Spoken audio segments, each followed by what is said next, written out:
It's more confusing than Inception, harder than an erection. It's cooler than Andre 3000. Oh, let's get ready for Sweet Connection. Hello and welcome to Sweet Connection. I'm your host, Catters. With me today, it's not Jason Lewis. It's someone better than Jason Lewis. It's only bloody Carlyle. Carlyle, how you doing, mate? It's me, Carlyle. I'm doing all right. You know, I woke up today and I thought, this feels like a great day to be better than Jason. So I'm going to barrel into that today. That's good. That's good. Make as many direct and personal attacks towards him as I can. I believe it's only fair. It really is only fair as well. I believe my co-host, who's been on here as well, Charlie, has made some sort of rivalry with Jason in some. He seems sense to make rivalries with everyone. I'm just like, Jason, You cannot insult every other podcast, sir. It's a very small group. I can get excluded from like all their podcast parties if you keep on insulting them. All our company picnics. Exactly. What do you mean? What company picnics? Oh, yes. Oh, God. Because I haven't been invited to them. Obviously, we don't have any of that. We're all too busy. This is your first time on the show. If you drop Jason, I'll tell you when we're having the next one. Okay. We definitely don't have. This is your first time on the show, except it's not, because you obviously make our theme tunes. So, really, you have been on the show many, many times. In spirit, at least. Yeah, it's nice to finally have sort of direct sway. Okay. Over the episode, you know? Okay, rather than sort of indirect sway. Yeah. Yeah. Felt like, honestly, despite the fact that I've been appearing, my opinions haven't been particularly valued so far. So today I'm going to get into some meat, some things. As I said, direct and personal attacks towards Jason. That's fine. Take up most of my time. Well, seeing as you are the co-host, you get to use the go fuck yourself. So I believe Charlie used that on Jason when he was on there. Now, you know, I'm not saying that you have to do that, but I'm saying it would be beneficial if you wanted to. I've talked so much about making direct and personal attacks, and now I've just been given this like carte blanche of something to do, and it's gonna be hard to choose something else, but I will wait. So you've been handed like a loaded gun. It's like, now I've got the power. Basically, yeah. So there's so many people I want to kill. Who do I go after? With my limited ammo. Yeah, one bullet. So, how have you spent your bank holiday weekend? Have you been out or anything? Oh, no. No, I actually hate myself because I've rediscovered Minecraft and I played about 9 hours of it on Saturday. What is Minecraft? I've never played it. I don't know what it is. Basically, you get coal and iron so that you can make more things to get more coal and iron forever.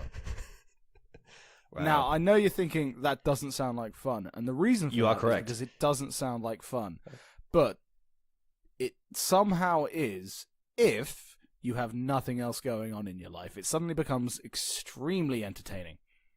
I have a pet cow and chicken that I abducted from their families and put easily scalable fence around them, but they haven't scaled it, and I put a sign up that says the chicken is called Clyde and the cow is called Bonnie. So you can make signs and genuinely talk to to them. So you can make like, signs yeah. and you can actually have pets. Okay, because well, you can have kidnap victims. Okay, you can have victims. Both pets in real life are also sort of kind of is victims. Just industrialized kidnap victims, isn't it? Yeah, industrialized kidnapping that we all think is a wonderful idea and fun for the family society. Right? And we're already on kidnap victims. The start of the show. Where is this going to end up? Oh, fair enough. Well, where have you been? What have you been doing with your bank holiday weekend? On Friday, I went to go see Jimmy Carr. He was very good. The show started at 10 p.m, so there were quite a few drunk people, and so was some very drunk, sloppy heckling, which sort of annoyed me a little bit because it like sort of ruined the flow of the show. That is Jimmy's element, though, isn't it? He lives to put down hecklers, doesn't he? He does. Which only works if that person stops after he has been put down. But if he keeps getting put down, but then keeps on shouting, that's when it doesn't really work. So I'm fine with like a light heckling. But if you keep on going at it after he has put you down like 4 times, then you're just taking up time for the show, aren't you? He was very, very good. He then essentially supporting slavery, because if you rate yourself as a comedian that much, no one's paying you to do that. So don't encourage the slave trade, hecklers. Just shut the fuck up. My reasoning is sound, I promise. I've got no idea what the fuck you're on about. That's fine. I'm How sure do we get somebody onto will. slavery? I'm sure you'll be flooded with tweets, people saying, I get exactly what Carlyle was going for, and you are a moron for not picking up on it. In reality, I'm probably a moron for trying, but... I'm so confused, but I'm going to carry on. Finally, Game of Thrones is finished. Indeed. Spoiler alert for the entirety of Game of Thrones. Because I'm sure that will probably spoil, points from the first season. Ned Stark dying. Spoiler alert, he dies. Ned Stark dies. Yep. So, and then he comes back and dies again at the very last episode of this season. And you're probably thinking, wow, that's crazy, but I lied to you, and you were warned that you should have stopped listening. So that's a prank that you've been pulled on, mister, who doesn't listen to instructions. What did you think? Oh, boy. I mean... Strap in, everyone. Good. Well, it's going to be a long one. It's a bizarre combination of superb direction, superb cinematography. Fantastic music. Amazing fantastic music. Score. Yeah. Really good acting. Brilliant. Mouth-dropping special effects. The dragons look as good as they ever have, yeah. If not better, because they've got more budget towards them now. Everything is breathtaking, except for the writing. So it sort of levels out to this enjoyable experience overall that fills you with rage. And enjoyable experiences shouldn't fill you with rage, but this one manages to, because it's good for so many reasons. But the backbone of the show, the writing, is faulty. It's like a really hot person who has been paralyzed for life, kind of. It's like sort of watching Game of Thrones. Does that analogy make any sense? I've got no idea what any of your metaphors mean. It came out of my mouth, and I was like, extremely bizarre. Is it just me who is not understanding? Tweet us. Let us know. Yeah. It's almost worse that it's got so many good things going for it. It sort of makes it worse that the writing is bad. If the whole thing was bad, I wouldn't care. So it seems like a waste of that potential that they've just flushed down the toilet. To that effect as well, there's so many things about the writing that are almost good. You know what I mean? Mm-hmm. I think it makes sense for the fight at the end for Dany to go down this dark path. It does. And sort of, I think it does, because I think that's the direction that George R.R. Martin is heading in. It is. Because he talks a lot about, redemption and stuff. But it only makes sense if you have a character arc. Yes. They didn't give her a character arc, so it was just nonsense. It just came out of nowhere for no reason. I'm fine for them reaching that destination. It was just the complete left turn in one episode, which I didn't like. Seemed to not go organically. You know what I mean? Yeah, it wasn't character progression, it was character homicide. Yeah, exactly, yeah. So that was a bit mental. What do you think about Cersei being killed by some bricks? What an underwhelming. Very upset. Yeah, what an annoying end to one of the most despisable characters. And I hated her. I hated her so much, but that means that she was a great character. She's a fantastic character. She's really interesting. I wanted more to see die, at the hand of someone that it makes sense to kill her. Yeah. Just have someone kill her. Have Jaime, Daenerys, Tyrion, Jon Snow. Someone sticking their fucking sword in her. Ideally, Jaime.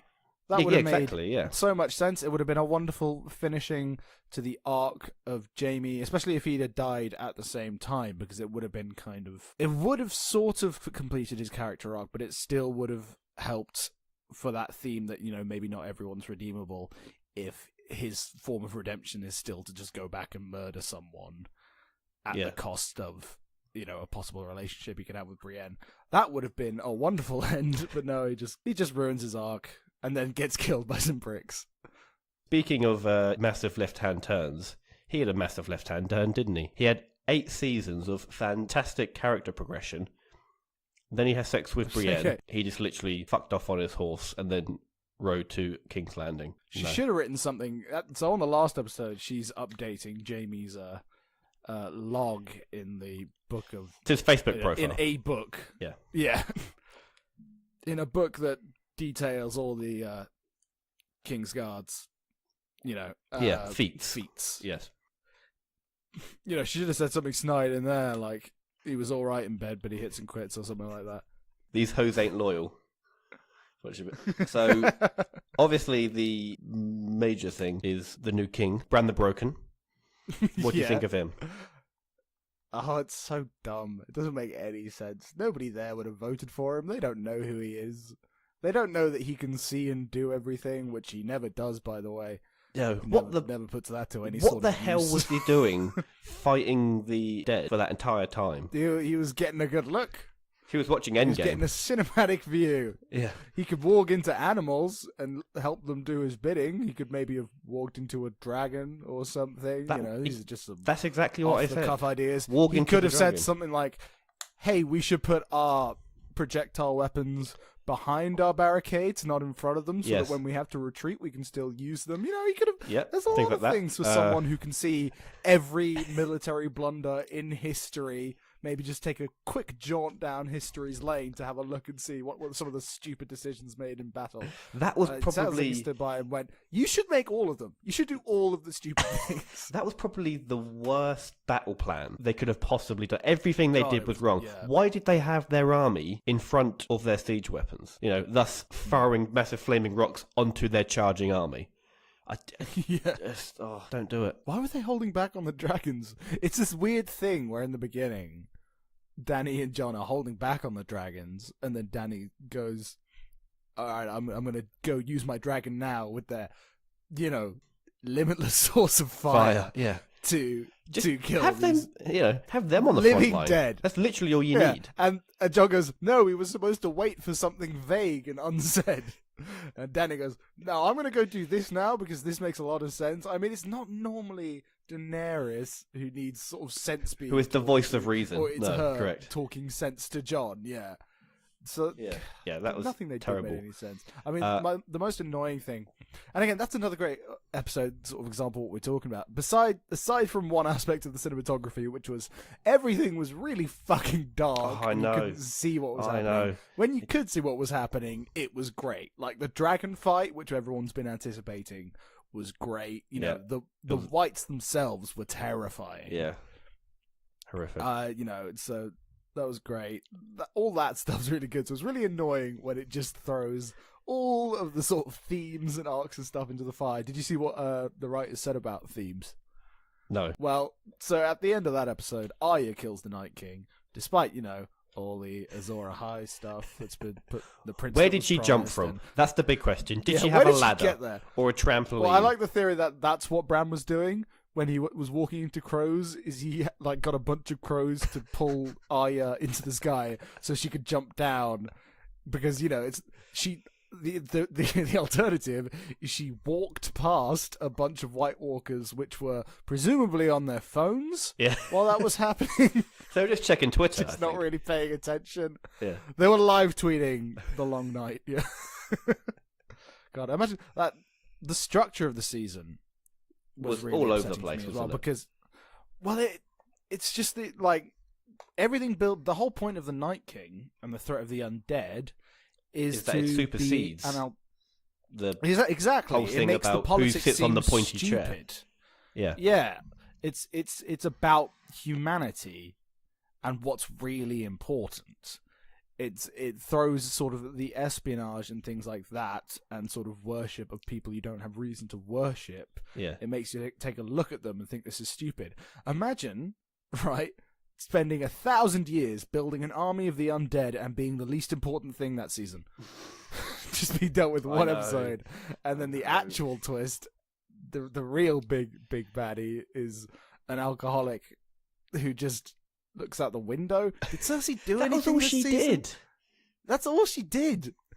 And again, I hate her, but I hate her because she does despicable things that make her worth hating. Make her do something despicable. She should slap an orphan or something, just so that we know she's still a bitch. Just so we know she's a bad bloke. Yeah. God, fuck. But yeah. So what did all this... you think about him being killed by a little girl? I mean, little girl, fine. I don't care about that. But the real issue was that so they put so much groundwork into, the prince that was promised, Azor Ahai, all that. If that wasn't there, then I don't care who kills the Night King, so long as it's, cool and it makes sense. It doesn't, it was cool. It didn't make sense. But, they just threw all this stuff. They put so much work into setting John up to be the antagonist. So why did who, by the way, John come did back fuck from the all dead? in this episode? It's very true. Exactly. What did Miss Ande do? I mean, she was talking about how everybody was important. She never once looked at Arya, except for seconds before she tells Arya that, like, oh, by the way, it's you who has to kill the Nightwing. And, you know, there's so many things that she's, like, raising, and, you know, all the plots with the Lord of the Light, what he was doing. His whole thing was about, you know, again, the magic between life and death and bringing importance to the Night King that supersedes silly politics, irrelevant politics in the grand scheme of the universe. Yeah. I know I said scheme weird.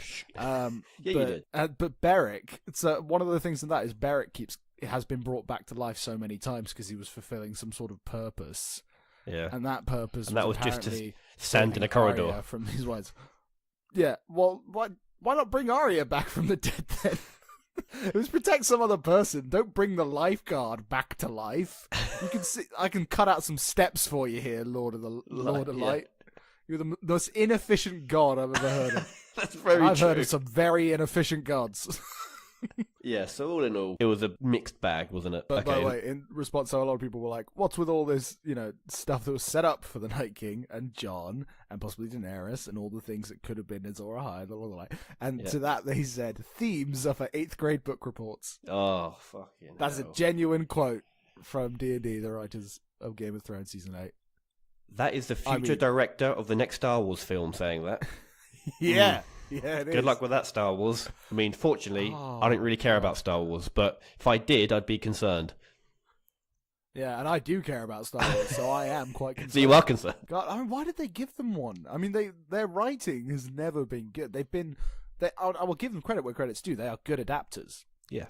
They adapted an extremely large-scale book into a cohesive show, and that takes talent. It takes ability. But that ability does not translate into writing, and they made that clear in the last season. So why are they writing us? Why did anyone give them that job when their writing attempts, not adapting attempts, include X-Men Origins Wolverine? I was about to bring that up. That is the real elephant in the room, the real Wolverine in the room that they wrote that film. Or one of them did, I believe. David Benioff, I think. That one, yeah. And they're so smug as well. Like, if you watch the behind-the-scenes videos, they're so fucking smug with themselves. And it sort of makes me happy that they're getting this big backlash just to wipe that fucking shit-eating grin off their face. Well, it's been enjoying to watch them sort of flounder through the reasoning for things. Because when you know, the people running behind the camera ask them, why did you decide to have this? It's clear they don't have an answer. Like, you know, in a controversial scene, and in one of the hundreds of controversial scenes in this season, one of Dany's dragons is just killed in a matter of seconds, Rhaegal, by one guy, arrows. with one, It's by Captain Jack Sparrow, isn't it? Yeah, by evil Jack Sparrow, who, by the way, is like, I don't know are you familiar with the books? I have heard of them. I have not read them. Okay, cool. I've read a bit of some of them. The world is great, but I don't really like his prose. But that's neither here nor there. Euron in the books is like so much worse than he is in the show. He's like a demon worshipper who's constantly trying to do blood magic to make himself immortal, and like sacrificing people and shit like that just doesn't make it into the show. But in the show, he is evil Jack Sparrow. Yeah. And he shoots down this dragon from ships that were conveniently hidden, and it's like 9 warships. They're fucking massive. Hidden behind some How rocks. can you not have seen that when you're flying on a dragon? Dany's flying on a dragon. Yeah. So that was annoying, and then later on as well, like there was 9 of these things. Not all of them were firing, and they killed one of her dragons without even trying. Yeah. Later on, they're fucking useless. 2 episodes time. Yeah, it's like a chocolate teacup. They're rubbish. She kills this. Takes like 50 of these things out without even sweating. I mean, with one dragon this time, because that's all that's left. Yeah. I don't know, None but of it makes sense.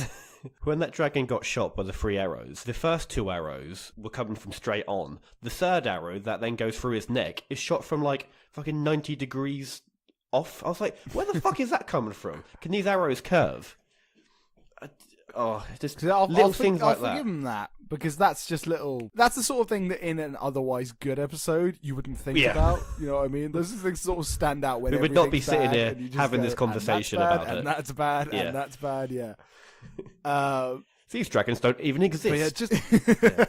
Yeah. Actually, go fuck yourself, D&D. Sweet connection telling you to go and fuck yourself. He's right. They deserve this. Yes, you saved that very well. Okay, moving on from Game of Thrones, because I'm frustrated. All right. Also, by the way, I waited 2 years to watch this. All right, because when season 7 came out, I had not watched Game of Thrones. I watched seasons 1 to 7 within like 3 weeks, and then I had to wait 2 years for this shit. It's the first season where I have actually had to wait for it to be broadcast, and I waited for that. I am not a happy man. Yeah. I mean, it's not. They had 2 years. They had time. They took twice as long as they normally do to make less of a season. Well, actually, the episodes were longer, so I guess it was about the same as the season. But they could have had more episodes to stretch out character arcs, to make Dany's descent into madness believable, to make a threat of the Night King more resounding towards the end of a season. You know, they had time to do things, and they refused to take it. HBO famously offered them 10 seasons if they wanted it, and they said no because they want to go and do Star Wars. Exactly, yeah. And I'm really hoping Lucasfilm is looking at what's happening and thinking. I really hope that they get fired at this point. Yeah, because they should be thinking this isn't the standard that we thought we were signing. It's that, and it's all of the controversy. Obviously, Star Wars is used to a bit of controversy in their films, but I think they might just say, you know what, we'll just find someone else, because we've got a lot of shit going on here anyway. This is the last thing we need, is more controversy. I really hope they get fired from that. Yeah, especially some of the backlash that Star Wars has gotten about, takes to subvert expectations. Like, that's a lot of what the problem with this season is just direct attempts to subvert expectations without suiting the plot. I really hate the phrase subverting expectations. I know. I hate it too, but because it's become associated with a bad thing. When it's done right, it's great because it keeps you on your toes and it suits the story. But it's never done right by people who try to do it. Yeah, true. Okay, so for example, George R.R. Martin himself is very, very good at doing that, whereas D&D. Who they seemed just to do it just for that shock factor, even though it didn't actually make sense within the story. And the annoying thing about that is there's been, it's okay if it's maybe a movie, so you think you've been picking up on things and it's going against a trope. But this isn't a movie. This is a series based on an expansive book series. So it had 68 episodes leading up to it. Exactly. You're not throwing away a trope. You're throwing away, 68 episodes of groundwork, 68 episodes of tidbits and information and reality that was put onto paper, by people taking a craft, doing something important to them and weaving a cohesive story. And if you throw that in the bin, it becomes nonsense. It doesn't become about destroying a trope anymore.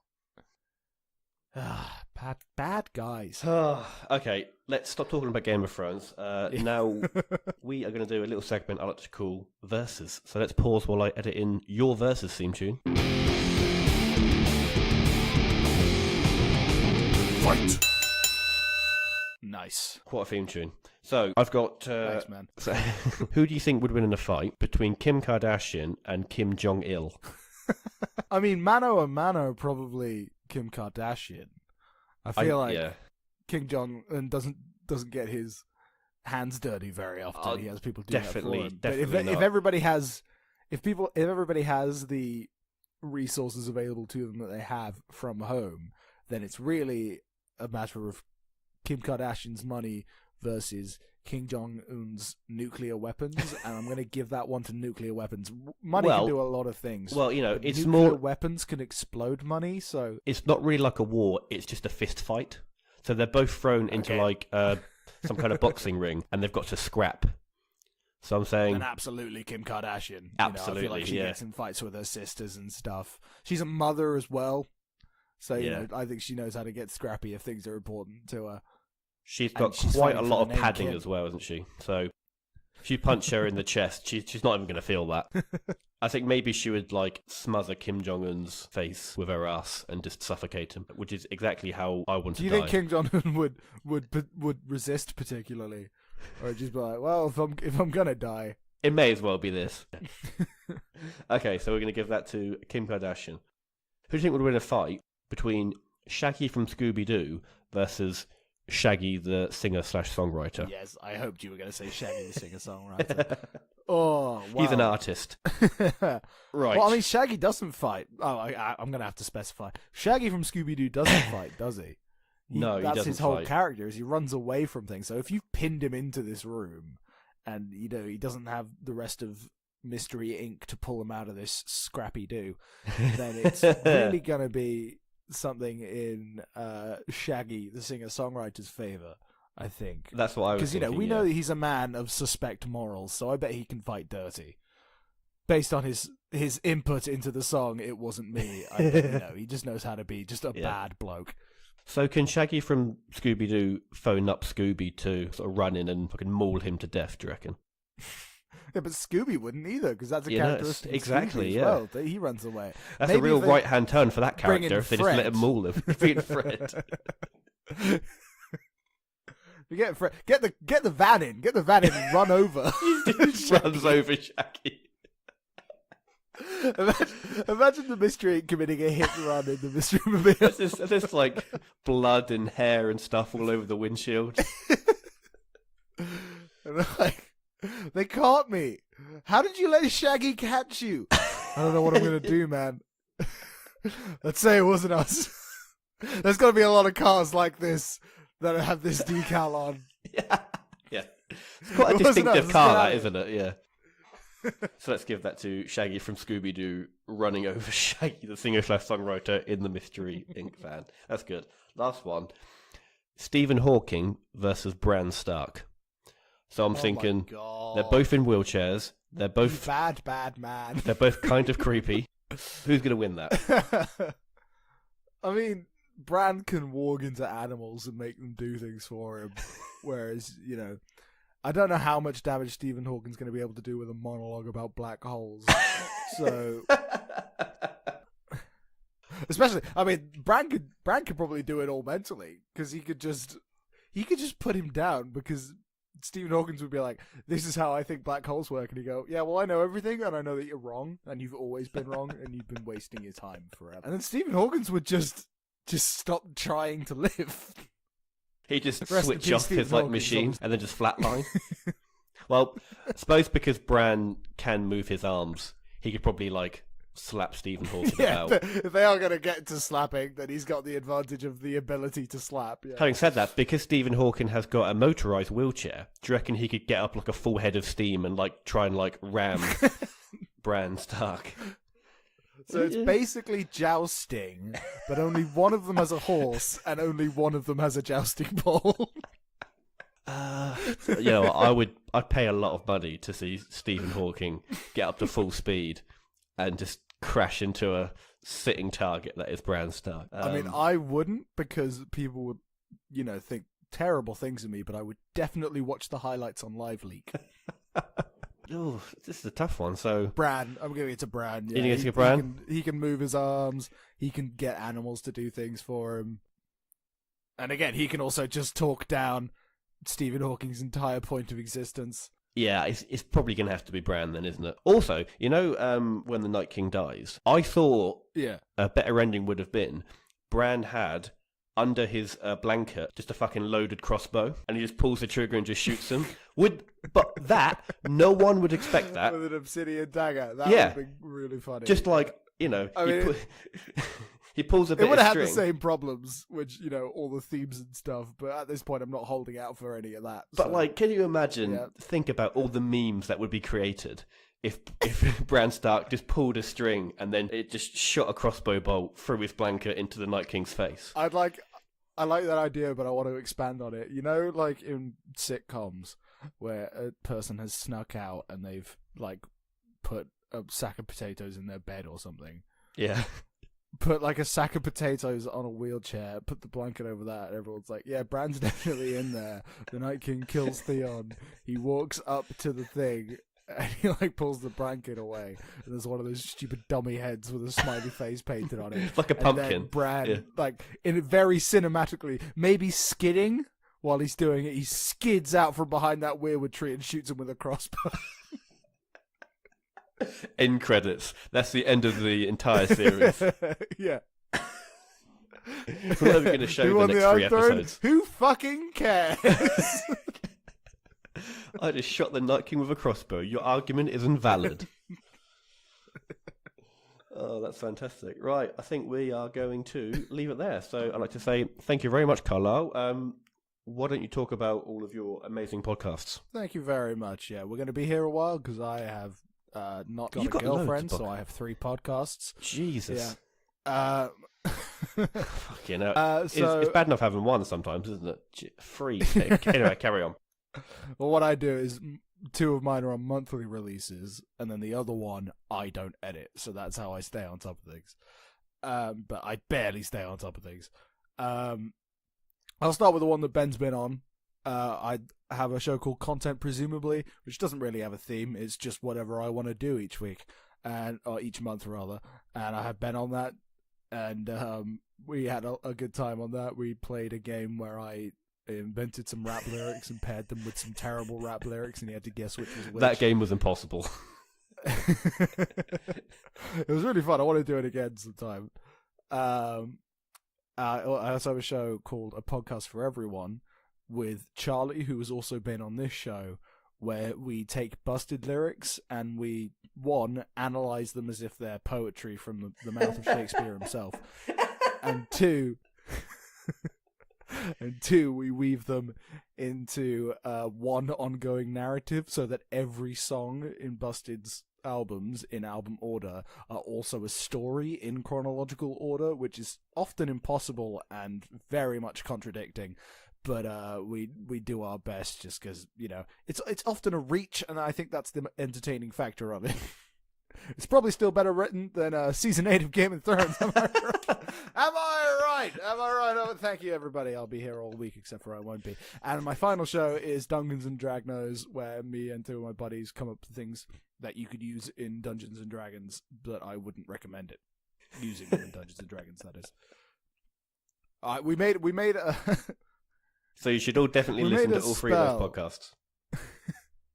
We don't know anything about Dungeons and Dragons. We made a spell on the last episode that we made only available to a certain class, and it needs this requirement. And then our friends who actually know about D&D messaged him like, "This would be impossible for this character to use because they don't get that. They can't do it. You made an unusable spell."